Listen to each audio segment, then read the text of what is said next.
Axis angle representation. Any rotation matrix can be represented as a rotation of an angle theta about a unit axis omega, as we have seen before.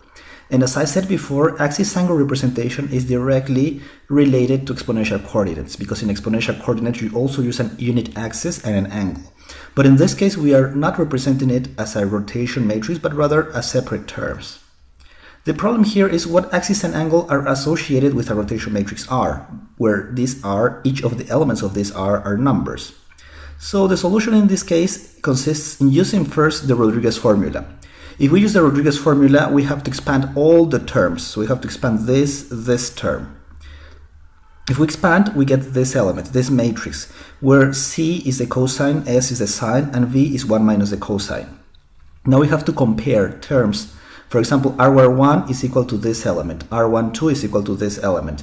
And we compare, and we have to try to solve for the angle theta and for omega. Now, as we did in class, we can get the trace of R if we get all the sum of these elements, and we subtract 1 that is equal to 2 times the cosine of theta. If we solve for that, we get this expression, as we saw in class. We can also do something similar to get that the axis will be this. However, as I mentioned before, it is more convenient to use arctangent 2, atan 2, instead of this arccosines, because this function atan 2 represents the angle in the 4 quadrants. And at the end, we have to use this formula rather than this one. The singularities of the axis angle representation arise when the sine is 0, because if you see here, if the sine is 0, this is not well defined. So if the sine is 0, it means that theta can be 0, plus minus pi, etc. In those cases, we assume that the axis is arbitrary.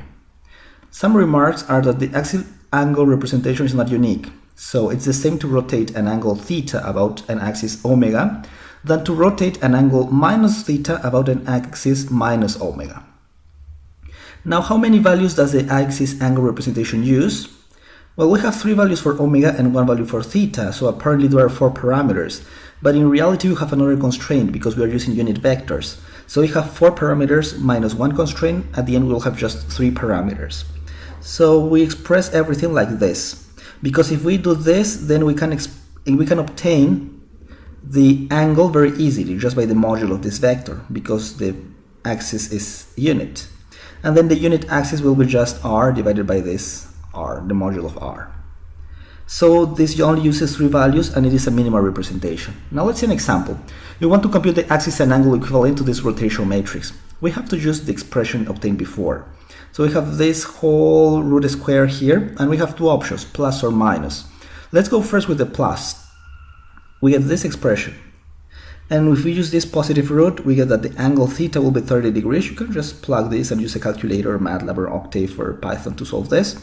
And then the angle will be this expression. If we go with the negative root, we get minus 30, and we get this angle, this axis. You can see that here this is negative, negative, and this is positive, positive. So the previous expression holds true.